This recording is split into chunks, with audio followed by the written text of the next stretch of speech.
Bendito el nombre de nuestro Dios. Seguimos gozándonos delante de su presencia y ahora gozándonos también por medio de la palabra, su mensaje para nosotros hoy, y con gran expectativa, siempre con gran disposición venimos a la palabra porque sabemos que es palabra de Dios, que es mensaje vivo, poderoso, útil para nuestras vidas. Hay un relato bastante conocido que está en el Evangelio de Lucas capítulo 2. Lucas capítulo 2, si gusta puede ir siguiendo la lectura. Vamos a estar leyendo el versículo 1 al 7. Lucas 2, 1.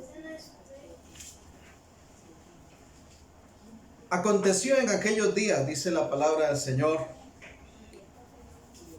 que se promulgó un edicto de parte de Augusto César que todo el mundo fuese empadronado. Este primer censo se hizo siendo Cirenio gobernador de Siria, e iban todos para ser empadronados, cada uno a su ciudad. Y José subió de Galilea, de la ciudad de Nazaret, a Judea, a la ciudad de David, que se llama Belén, por cuanto era de la casa y de la familia de David, para ser empadronado con María su mujer, desposada con él, la cual estaba encinta. Y aconteció que estando ellos allí, se cumplieron los días de su alumbramiento, y dio a luz a su hijo primogénito, y lo envolvió en pañales, y lo acostó en un pesebre, porque no había lugar para ellos en el mesón. Este relato del nacimiento de Cristo es de los más difundidos, ¿verdad? De los más conocidos, de los más comentados, y sobre todo la realidad más maravillosa que el pueblo de Dios, que la humanidad misma ha podido experimentar. El nacimiento de Jesús, relatado con detalle en la Escritura.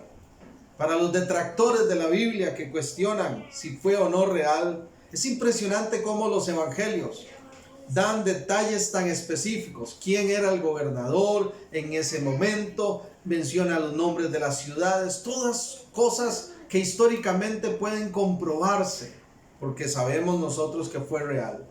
Lo que sí es cierto, que debemos de reconocer y tener muy claro, es que Jesús realmente no nació 25 de diciembre. Sin embargo, es la fecha que el cristianismo ha adoptado para tener celebración de ese nacimiento de Cristo. El nacimiento de Jesús es el cumplimiento de aquella poderosa profecía que fue dada en Isaías sobre aquel que vendría, el Emmanuel, que significa Dios con nosotros.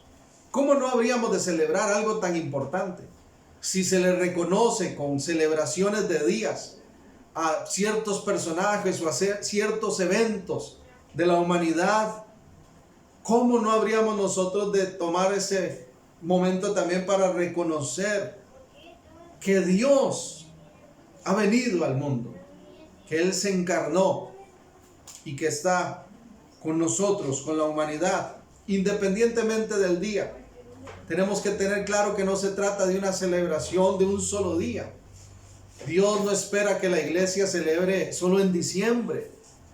Nosotros tenemos que tener presente a la persona de Jesús y su obra en nosotros todos los días de nuestra vida. Sin embargo, es muy interesante poder observar el relato bíblico de cómo se dieron las cosas, cómo ocurrieron, cómo se manifestó esta llegada de Cristo a la tierra. Y hoy quiero que podamos apuntar hacia las actitudes que nos dice el Evangelio de Lucas, con las cuales la gente respondió frente a la venida de Jesús. Las actitudes frente a la venida de Jesús. Dice el versículo 8, aquí donde estamos en Lucas 2.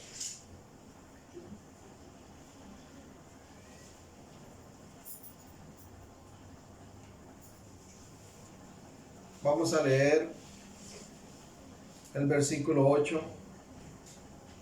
Había pastores en la misma región que velaban y guardaban las vigilas de la noche sobre su rebaño. Y aquí se les presentó un ángel del Señor, y la gloria del Señor los rodeó del resplandor, y tuvieron gran temor. Pero el ángel les dijo: no temáis, he aquí os doy nuevas de gran gozo, que será para todo el pueblo, que os ha nacido hoy en la ciudad de David un Salvador, que es Cristo el Señor. Esto servirá de señal: hallaréis al niño envuelto en pañales, acostado en un pesebre. Y repentinamente apareció con el ángel una multitud de las huestes celestiales que alababan a Dios y decían: gloria a Dios en las alturas, y en la tierra paz, buena voluntad para con los hombres. Sucedió que cuando los ángeles se fueron de ellos al cielo, los pastores se dijeron unos a otros: pasemos pues hasta Belén y veamos esto que ha sucedido y que el Señor nos ha manifestado. Vinieron pues apresuradamente y hallaron a María y a José y al niño acostado en el pesebre. Y al verlo dieron a conocer a los que se les había dicho lo que se les había dicho acerca del niño. Y todos los que oyeron se maravillaron de lo que los pastores les decían. Pero María guardaba todas estas cosas, meditándolas en su corazón. Y volvieron los pastores glorificando y alabando a Dios por todas las cosas que habían oído y visto, y cómo se les había dicho. Quiero que observemos, porque aquí participan varias personas. Podemos tener ese detalle de el momento en que participan varias personas. Están los pastores, está María, está la gente que está recibiendo en ese mesón a María, a José, al niño, y quiero que veamos varias cosas, pero hay un aporte que nos da también el Evangelio de Mateo, y voy a empezar con esto. Mateo capítulo 2, un texto paralelo a este y que nos da también otro detalle muy importante sobre el nacimiento de Cristo. Mateo capítulo 2.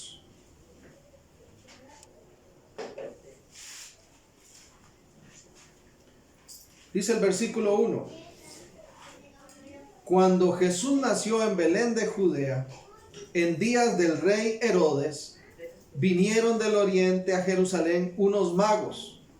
La palabra correcta, la traducción más correcta sería unos sabios, hombres sabios. La gente confunde este término magos y piensa en hechiceros. Y la realidad es que el texto no está hablando de eso. Está hablando de hombres sabios que estudiaban las estrellas, sí, y que tenían un conocimiento, ¿verdad? Digámoslo así, científico en aquel tiempo. Entonces se les conocía como magos, pero en realidad lo más correcto sería utilizar la palabra sabios del oriente. Sabios del oriente.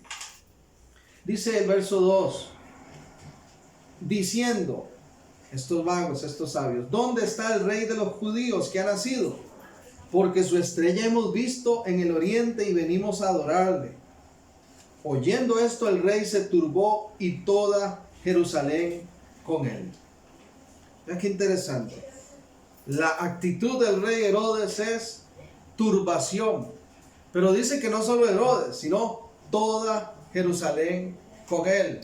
Se turbaron. Porque estaban hablando estos sabios de la llegada de un rey de los judíos. Y dice el verso 4: y convocados todos los principales sacerdotes y los escribas del pueblo, les preguntó dónde había de nacer el Cristo. Ellos le dijeron: en Belén de Judea, porque así está escrito por el profeta. Y tú, Belén de la tierra de Judá, no eres la más pequeña entre los príncipes de Judá, porque de ti saldrá un guiador que apacentará a mi pueblo Israel. Observe la actitud de Herodes. Entonces Herodes, llamando en secreto a los magos, indagó de ellos diligentemente el tiempo de la aparición de la estrella, y enviándolos a Belén dijo: id allá y averiguad con diligencia acerca del niño, y cuando le halléis, hacedmelo saber, para que yo también vaya y le adore. Entonces habiendo oído al rey, se fueron, y he aquí la estrella que habían visto del oriente iba delante de ellos, hasta que llegando se detuvo sobre donde estaba el niño, y al ver la estrella se regocijaron con muy grande gozo. Y al entrar en la casa vieron al niño con su madre María, y postrándose lo adoraron, y abriendo sus tesoros le ofrecieron presentes, oro, incienso y mirra.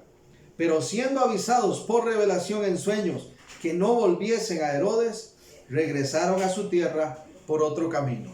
¿Cuál es la actitud de Herodes? Primero, para observar primeramente esa actitud. Dice el versículo 3 que la actitud de Herodes y también la del pueblo fue de turbación, fue una actitud de oposición ante el anuncio de la llegada de un nuevo rey, rey de los judíos, del cumplimiento de la profecía bíblica. Lo primero que podemos ver es una persona, en este caso el rey, que se opone, que entra en turbación, en molestia, porque él siente realmente que le van a quitar su lugar. Herodes el Grande es el que se refiere a este texto, nada más para dar un dato histórico y podamos tener más claro cuál era la actitud de esta persona. Herodes el Grande, dice los registros históricos, según el famoso historiador Josefo, cuenta que conquistó Jerusalén y se proclamó rey, mandó a matar a su opositor que era Antígono.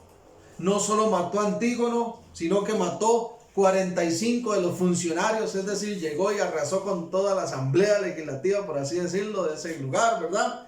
Al Antígono, el líder opositor, a los 45 funcionarios. Pero era tal la sed de poder que tenía este hombre, que para asegurarse que nadie lo quitara del trono, mandó a matar a sus 2 cuñados, mató a su suegra, mató a su esposa y mató a sus 2 hijos. Mire qué clase de corazón de este hombre, ¿verdad? Totalmente corrompido, sediento, hambriento de poder. Y por el lado, digámoslo así, la contraparte es que en su gobierno fue un hombre, un líder comerciante, desarrolló grandes construcciones, ¿verdad? Y también promovió la agricultura. Pero todo eso se veía opacado también por una actitud de tiranía, ¿verdad?, que él tenía constantemente. Cuando este hombre Herodes escucha que viene Jesús, que viene el cumplimiento de la profecía, que ese niño va a estar presente y es el rey de los judíos, se turba en su corazón.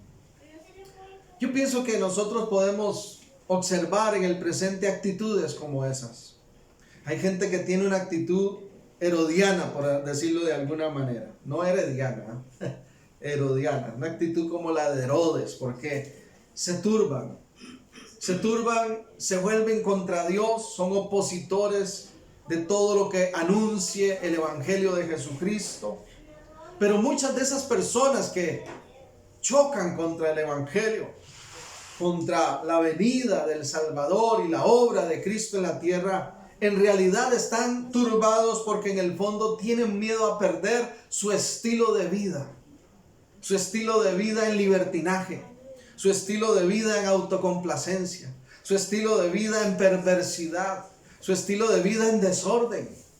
Muchas veces uno comparte la palabra, el evangelio de poder, y la gente le gusta y le llama la atención, pero muchos dicen, no, yo todavía mejor no acepto venir a Cristo, tal vez más adelante, porque es que tengo que dejar muchas cosas.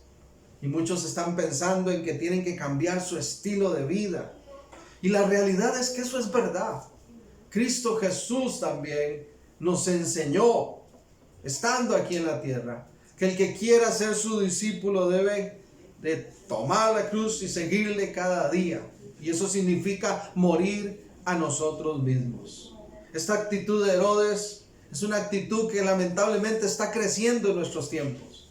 Hay una oposición al evangelio. Hay un rechazo y una turbación por aquellos que viven desenfrenadamente y que entonces se oponen a la verdad del evangelio porque saben que no les conviene con su estilo de vida, con sus prácticas.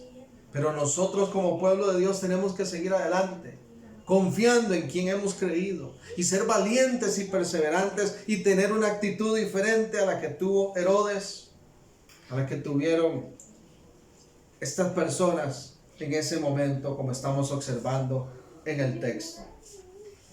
Volviendo a Lucas 2, dice el versículo 4: y José subió de Galilea, de la ciudad de Nazaret a Judea, a la ciudad de David que se llama Belén, por cuanto era de la casa y familia de David. Este detalle es importante porque ya estaba profetizado que el Mesías sería del linaje de David. Y Jesús cumple ese requisito del linaje de David. Subieron, dice el verso 5, para ser empadronados con María su mujer, desposada con él, la cual estaba encinta. Y aconteció que estando ellos allí, se cumplieron los días de su alumbramiento, y dio a luz a su hijo primogénito, y lo envolvió en pañales, y lo acostó en un pesebre, porque no había lugar para ellos en el mesón. La segunda actitud que quiero que observemos es también esta actitud de las personas en este momento, allí en este lugar de Belén. Dice el verso 7, finalizando, que tuvieron que envolver a Jesús, al niño, en pañales, acostarlo en un pesebre, ¿verdad? Porque no había lugar para ellos en el mesón. Y mucho se ha dicho de esta realidad bíblica tan impresionante, de cómo, siendo el Hijo de Dios, toma forma de hombre y no nace en un trono lleno de riqueza, rodeado de lujos, sino que en un humilde pesebre, en un establo para animales. Ahí es donde tiene que pasar la noche el Hijo de Dios. Pero dice el verso 7, porque no había lugar para ellos en el mesón. Yo me pongo a pensar en que no necesariamente está diciendo que la gente no quería darle campo, sino que dice que no había lugar. Porque resulta ser que la razón por la que ellos están ahí es porque había un censo. El gobierno local había mandado a levantar este censo. Y yo me imagino entonces que mucha gente, al igual que María y José, tuvieron que ir a sus pueblos natales, a sus lugares de nacimiento para ser empadronados. Y por tanto, los hoteles, ¿verdad? Los lugares para recibir huéspedes estaban repletos. No necesariamente significa que alguien era duro en su corazón y no quería recibirlos, no. Sino que todo estaba lleno. Y en alguna manera, yo pienso que esa situación de estar ocupados, de estar envueltos en otras cosas, muchas veces sirve de barrera para que la gente abra realmente su corazón a la llegada de Jesús y le dé el valor a la venida del Hijo de Dios a esta tierra que merece. Así como no había lugar para ellos en ese mesón, en ese hotelito, muchas veces, lamentablemente, no hay lugar para Jesús en el corazón de las personas. No necesariamente porque aborrezcan a Jesús como Herodes. Tal vez sí creen en Dios, pero están tan ocupados cumpliendo con su censo, con su empadronamiento, con sus actividades naturales, que no tienen espacio para que Cristo entre y pose en sus vidas. Jesús dijo allá en el sermón de Mateo capítulo 6, podemos observarlo, que tenemos que buscar primeramente el reino de Dios y su justicia. Y estas cosas de las que venía hablando el capítulo, que son el alimento diario, la ropa, el techo bajo el cual vivir, todo eso sería añadido.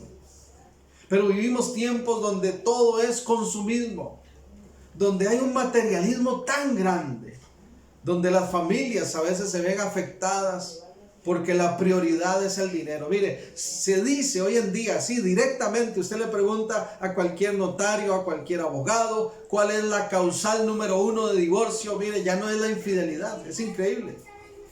Las parejas hoy en día se están divorciando, ¿sabe por qué? Por el ámbito de lo económico, por las finanzas, por los roces. Yo gano más, tú ganas menos, esta plata es mía, esta es la tuya, y entran esas discusiones y en pleitos y todo, y se destruyen las familias, porque hay un materialismo que está consumiendo, porque hay un consumismo, ¿verdad?, terrible, y no hay tiempo para Dios. En esta situación de pandemia donde estamos transmitiendo, ¿verdad?, las congregaciones, estamos transmitiendo los cultos por medio de estos medios de video. Mucha gente está contenta. Yo he conversado con algunas personas y me dicen, por mí que siga todo así. Porque qué bonito, si uno quiere se queda hasta en calzoncillos, acostado en la cama y ve ahí el culto un ratico. Si se aburrió, lo apaga. Si no le gustó algo, lo apago. Si tengo que ir a hacer otra cosa, la hago. Si no puedo a tal hora, entonces lo veo en la noche y yo me acomodo. Y entonces muchos dicen, sigamos así. Porque a veces no hay tiempo para las cosas de Dios. Para sacar ese ratito con seriedad, con temor reverente, con decir, voy a ir a ofrecer culto al Señor. Y nosotros tenemos que perseverar.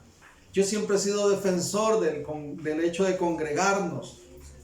Y no porque ahora sea pastor. Gracias al Señor siempre he mantenido esa necesidad y esa costumbre de congregarme aún desde muy pequeño. Desde muy pequeño. Y nosotros tenemos que perseverar en todo lo que sea la búsqueda, el sometimiento al Señor. Hay una actitud de indiferencia muchas veces en las personas ante la llegada de Jesús, ante las cosas relacionadas al reino de Dios. Una actitud de indiferencia.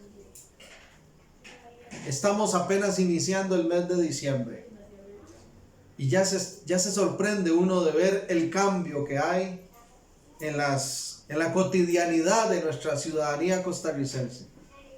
Mire, es impresionante, apenas estamos empezando diciembre, pero vaya usted a un banco, vaya usted a algún centro comercial, vaya usted a algún punto de venta de X negocio. Son filas de filas de filas. La gente haciendo tumulto en las calles, y ahí sí hay que ser paciente y esperar lo que haya que esperar.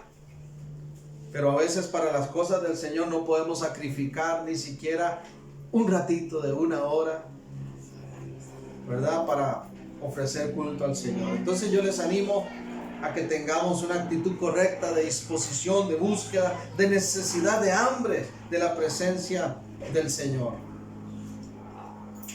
¿En qué lugar se encuentra Jesús hoy en nuestros corazones?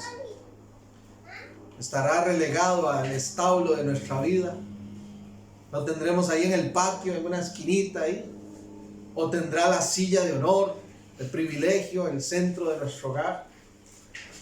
Preguntas importantes para hacerlos. El versículo 15 dice además, Lucas 2:15, sucedió que cuando los ángeles se fueron de ellos al cielo, los pastores se dijeron unos a otros, pasemos pues hasta Belén y veamos esto que ha sucedido. Y veamos esto que ha sucedido. Vea qué diferente la actitud de los pastores. Los pastores de una vez dijeron, pasemos, vayamos allá y veamos. Una actitud de fe, una actitud diferente. Ellos dijeron, esto es algo especial, esto yo tengo que verlo con mis propios ojos, esto tengo que verlo de cerca. Miren, no hay nada más maravilloso, más glorioso que saber que Dios está al alcance de toda persona, que Él está con nosotros, que Él ha venido ya y que Él abre sus brazos para todo aquel que le necesite.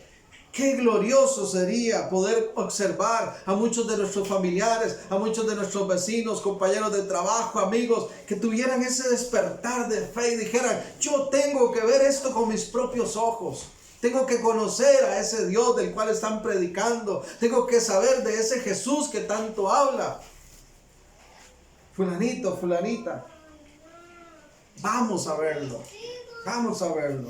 Dice el verso 16. Vinieron pues apresuradamente. Apresuradamente, dice. Y hallaron a María y a José y al niño acostado en el pesebre. Hubo una actitud de diligencia también en estos pastores. Ellos apresuradamente corrieron para confirmar dónde era que esa estrella estaba anunciando ese nacimiento, para poder ver ellos con sus propios ojos al Salvador del mundo. Fueron diligentes. Fueron diligentes. Hace muchos años, cuando no había, ¿verdad? No se había consolidado el transporte público, cuando todavía no había tren, ni metros, ni ese tipo ni taxis, ni cosas de estas, ¿verdad? Habían lo que se llamaban diligencias. A veces uno observa, ¿verdad? En las películas del viejo oeste, esas diligencias, ¿verdad? Que eran transportes a través de caballos. Se le llamaba diligencia precisamente por la prontitud, por la rapidez con que podían circular de un lugar a otro. Hoy tenemos que ser diligentes para venir a la presencia de Dios. Hoy tenemos que ser diligentes para ir y contemplar de cerca las grandezas, las maravillas del Señor.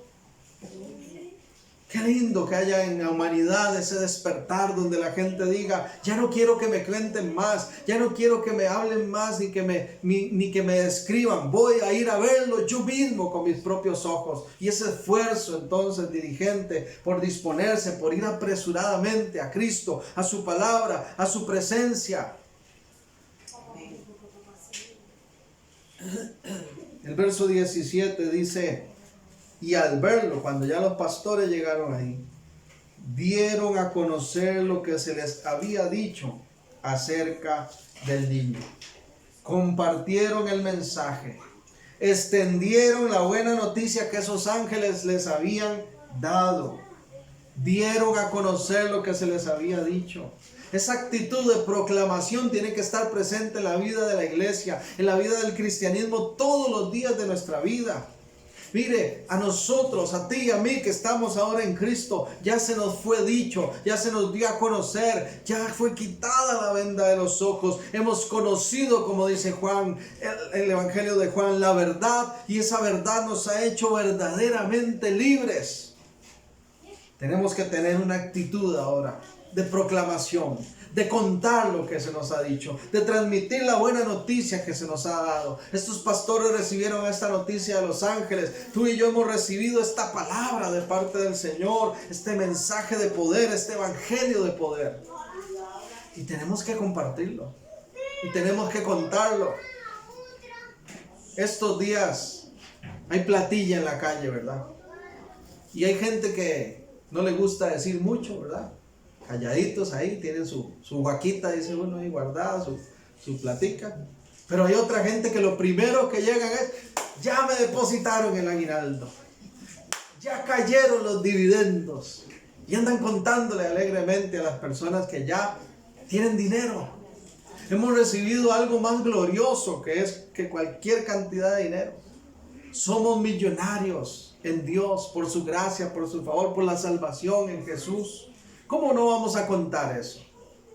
¿Cómo no vamos a aprovechar, mire, un mes como diciembre, donde la gente, aunque sea por un poquito de tiempo, piensa en Jesús, se acuerda de Jesús y de su obra, donde las gentes están un poquito más sensibles? ¿Cómo no vamos a aprovechar nosotros como pueblo de Dios para contar esa buena noticia, para transmitir aquello que hemos creído, que hemos recibido, que hemos contemplado en nuestra vida? Es muy importante que lo hagamos, que tengamos una actitud diferente a la turbación que tuvo Herodes, que tenía temor de perder su posición, su vida placentera de libertinaje y demás. Que tengamos una actitud diferente a aquellas personas en aquel pueblito de Belén que no tenían espacio para meter a Jesús porque estaban ya saturados de otras actividades y de otras cosas. Dios quiere que tengamos una actitud más como la de los pastores, que cuando reciben el anuncio, creen inmediatamente, corren diligentemente a comprobar aquella gran verdad y proclaman y cuentan y transmiten lo que han vivido, lo que han experimentado. Este es un año con una oportunidad grandísima para la iglesia. Este es un año con una oportunidad grandísima para el pueblo cristiano del mundo. Porque ha habido mucha complicación. Porque nadie se esperaba un 2020 con esta pandemia y todo lo que trajo. Mire, tenemos una oportunidad grandísima para llevar consuelo, esperanza al mundo, para proclamar que en Cristo Jesús hay salvación, hay vida, hay provisión, hay paz, hay sanidad. Si no lo hacemos en tiempos como estos, yo no sé cuándo lo vamos a hacer. Porque cuando la gente está más cómoda, menos se acuerda de Dios. Pero cuando hay dificultades, los corazones se ponen sensibles. Y tenemos que aprovechar nosotros tiempos como estos para compartir, para decirle a la gente, mire, sí ha sido un año difícil, pero qué bueno ha sido Dios con nosotros. No nos ha faltado la comidita ahí en la mesa. Seguimos con salud. Dios ha provisto, ha abierto puertas de trabajo. Nos ha sostenido pese a todas estas cosas. E incluso hasta nos ha permitido tener nuestros lujos, caprichos, concediendo cosas que tal vez no considerábamos, pero que llegaron por la gracia de Dios. Llegaron por la gracia de Dios. El verso 18 dice, y todos los que oyeron se maravillaron de lo que los pastores les decían. Esa es una de mis palabras preferidas de los evangelios. La palabra maravillarse. No hay lugar más grande en la escritura donde aparezca esta palabra tantas veces. Maravillarse, se maravillaron, se maravilló, se maravillaron. Porque maravillarse realmente es una palabra muy especial porque significa un gran asombro. Hoy la humanidad no se sorprende ya casi por nada. Pero qué lindo que es cuando Dios nos sorprende y nos maravillamos de su accionar. Yo no sé usted, pero yo estoy finalizando este año no en derrota, no desanimado. No, yo estoy finalizando este 2020 maravillado por mi Dios. Maravillado por la fidelidad del Señor. Sorprendido por su gracia, por su amor, por su bondad. Sorprendido por todo lo que Él trastorna y gira y pone de cabeza al mundo, pero al mismo tiempo nos levanta, nos afirma, nos lleva adelante. Yo le invito a que usted ahora más tarde tenga un tiempo ahí tranquilo, tranquila en su casa, enciérrese un momentito ahí en algún lugar privado y tómese un par de minutos. Cierre sus ojitos un par de minutos nada más. No deje que nada lo distraiga y empiece a hacer un recuento. ¿Qué cosas ocurrieron este año de parte de Dios para tu vida? En las cuales usted dijo, esto solo Dios de verdad. Esto solo Dios. ¿Qué cosas te maravilló el Señor? Porque realmente Dios nos sorprende, nos maravilla. Mire, hay tanto que uno dice, pero qué increíble. Yo no esperaba esto y el Señor lo hizo por mí. Vea lo que hizo Dios con mi familia. Vea lo que hizo Dios con mi salud. O vea lo que Dios me hizo, me permitió vivir en el trabajo. O vea la respuesta que vino. O vea... Hay tanto, tanto. Todos los días el Señor nos sorprende con su favor, con su gracia. Como dijo el profeta Jeremías allá en el libro de Lamentaciones, en el capítulo 3. Grande es su fidelidad. Nuevas son cada mañana, ¿verdad? Sus misericordias. Qué lindo esa palabra. Se maravillaron de lo que los pastores decían. Yo oro al Señor por la familia de la iglesia, por mi propia familia, por la sociedad costarricense, por el mundo entero. Que vengan tiempos donde esta humanidad se maraville del poder de Dios. Mire, a veces la gente se sorprende y se maravilla y quedan ahí impactados por cada tontería. ¿Ah? Ahí anda ya la gente asustada y preocupada porque apareció un monolito metálico allá en tal desierto y ahora otro por allá y otro por allá. Y ya estaban diciendo que seguro son guías para aterrizajes de naves ovnis y que ya nos van a invadir y un montón de cosas. Ahora por último ya los rusos dieron a conocer que es una campaña, ¿verdad?, publicitaria para los lugares de reserva, para los lugares que requieren atención, cuidado de los países, de los gobiernos, una campaña naturalista casi. Pero a veces la gente le sorprende cada cosa. Pero cuando Dios hace algo, lo pasan por alto. Yo me pongo a pensar que es increíble. No fue el 25 de diciembre, fue otro día, posiblemente más cercano a abril, ¿verdad? Algunos hasta incluso piensan más hacia allá, hacia septiembre, hacia octubre. No importa exactamente el día, pero yo me pongo a pensar, toda esa gente ahí en Belén, los hoteles llenos, las casitas llenas, los cuartos llenos, las habitaciones, las calles llenas, había empadronamiento, había censo, todo lleno. ¿Y cuántos de ellos ni siquiera se dieron cuenta que el Salvador del mundo estaba en ese pequeño establo? Estos pastores sí lo vieron, se maravillaron. Yo quiero ser de los que se maravillan ante la grandeza y la fidelidad del Señor el resto de mi vida. Aún en los pequeños detalles le animo a que nos maravillemos de esa fidelidad, de esa grandeza de nuestro Señor, porque Él tiene cuidado de nosotros y siempre nos bendice y siempre nos sorprende. Gloria sea al Señor, porque Él es así. Él es así. Pero dice el verso 19, María guardaba estas cosas meditándolas en su corazón. Y volvieron los pastores glorificando y alabando a Dios, dice el verso 20. Y volvieron los pastores glorificando y alabando a Dios por todas las cosas que habían oído y visto, como se les había dicho.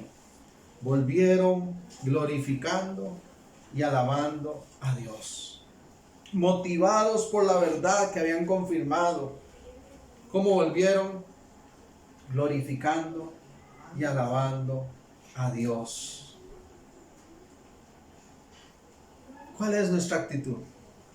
Yo espero que nuestra actitud sea más como la de los pastores, que tengamos esa fe para creer la buena noticia que se nos da, que seamos diligentes, esforzados en ir a confirmar lo que se nos ha transmitido, y que una vez verificada esa verdad de que en Cristo está la salvación, de que Él es todo lo que necesitamos, que entonces seamos maravillados por Dios y sorprendidos por Él, le contemos al mundo, proclamemos a los demás lo que hemos experimentado, y por último que tengamos una alabanza constante, que glorifiquemos a Dios, que le alabemos a Él como lo hicieron estos pastores.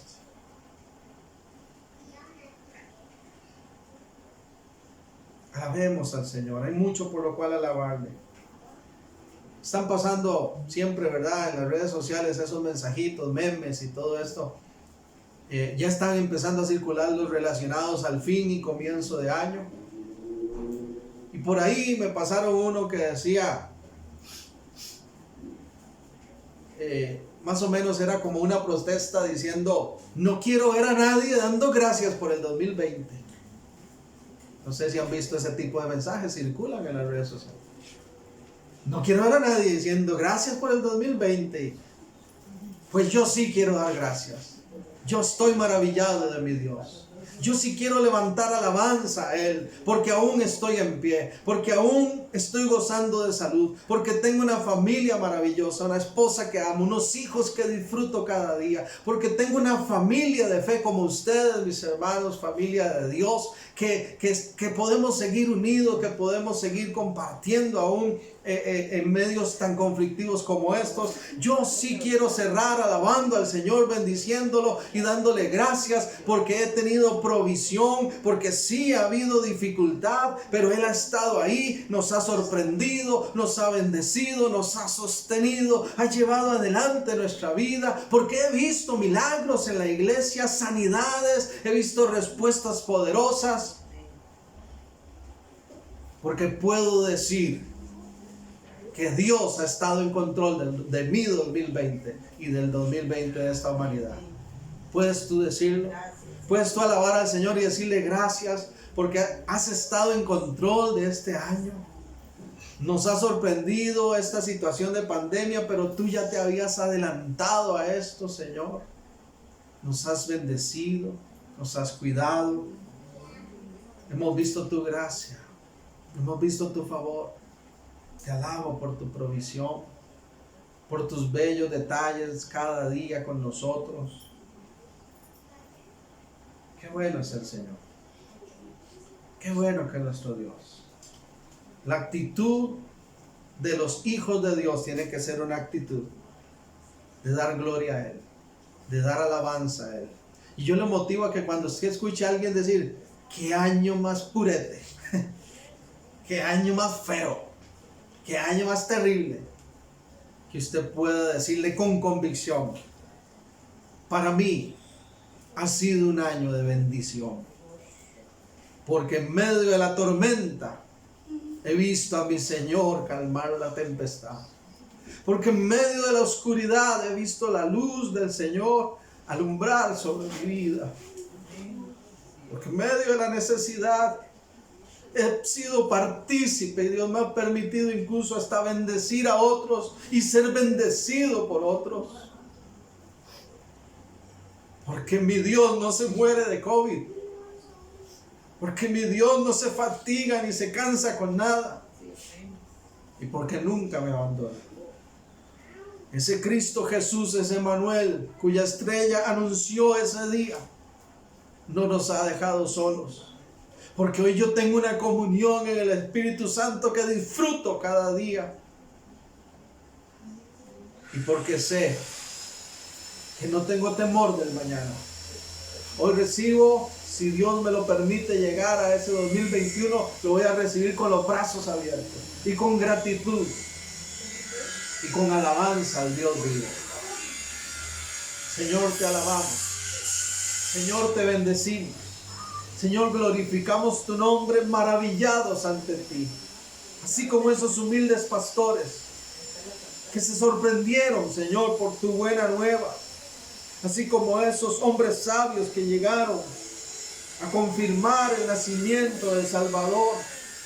Así nosotros, Señor, hoy nos gozamos de saber que viniste al mundo, que creciste, Señor, entre nosotros, que cumpliste tu propósito y moriste en esa cruz, pero que resucitaste, que reinas y estás sentado a la diestra del Padre y que nos has incluido, Señor, como parte de tu familia. Gracias, Dios. Gracias porque podemos glorificar tu nombre. Gracias, Señor, porque podemos mostrar al mundo una actitud diferente. Gracias porque tú nos has mostrado el camino, la verdad y la vida. Y nos sigues dando una razón de vivir cada mañana. La gloria es para ti, Señor. Gracias por esas maravillas que has hecho. Gracias por esa provisión, por esa sanidad. Por todo tu respaldo, Señor. Por tu protección. Y por lo que está por venir, gracias. No tenemos temor. Te alabamos con gozo y con gratitud, Señor. Amén y amén. Para terminar, quiero invitarle a que podamos expresar nuestro agradecimiento también a través de esta ordenanza maravillosa que es conocida como la Cena del Señor. Gloria a Dios.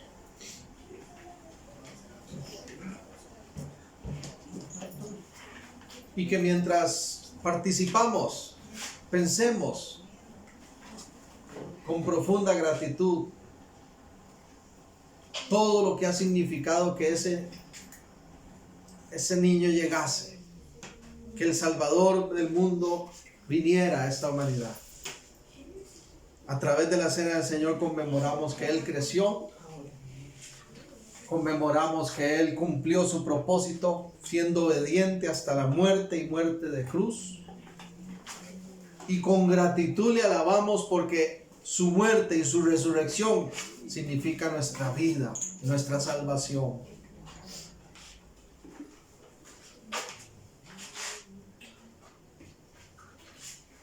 Aleluya.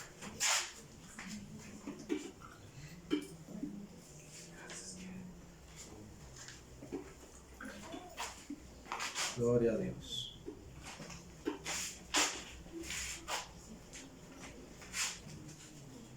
Primera de Corintios 11 dice el verso 23. Porque yo recibí del Señor lo que también os he enseñado. Este es el apóstol Pablo hablando, recordándonos que este acto simbólico, representativo de celebración de la obra de Cristo, dándonos vida en la cruz, no es invento de él, de Pablo, ni de Pedro, ni de ningún otro, sino que lo recibe del Señor. Y dice el verso 24, y habiendo dado gracias, partió el pan y dijo, tomad, comed, esto es mi cuerpo que por vosotros es partido, haced esto en memoria de mí. Comemos entonces del pancito en memoria del Señor y su obra en la cruz.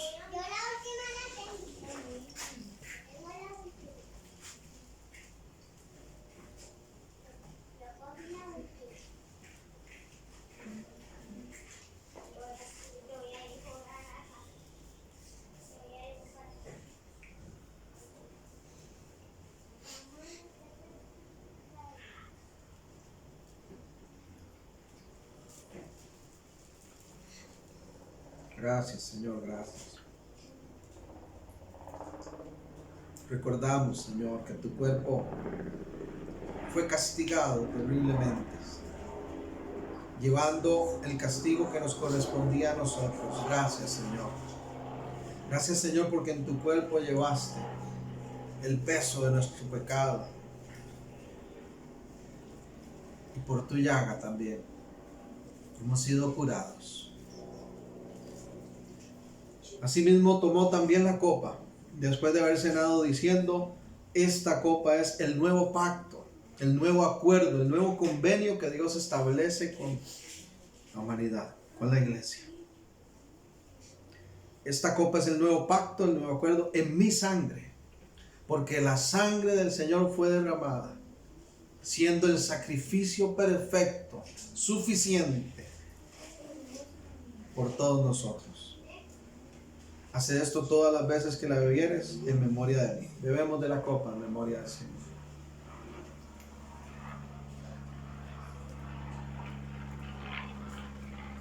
Así pues, todas las veces que comieres este pan y bebieres esta copa, la muerte del Señor anunciáis hasta que Él venga.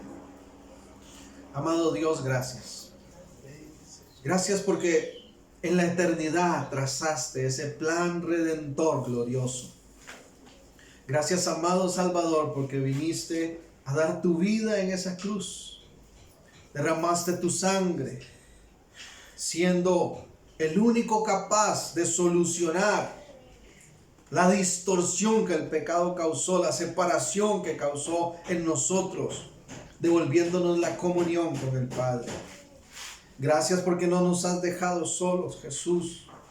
Enviaste tu Espíritu Santo que hoy nos confirma que somos tus hijos, que nos lleva más a ti cada día.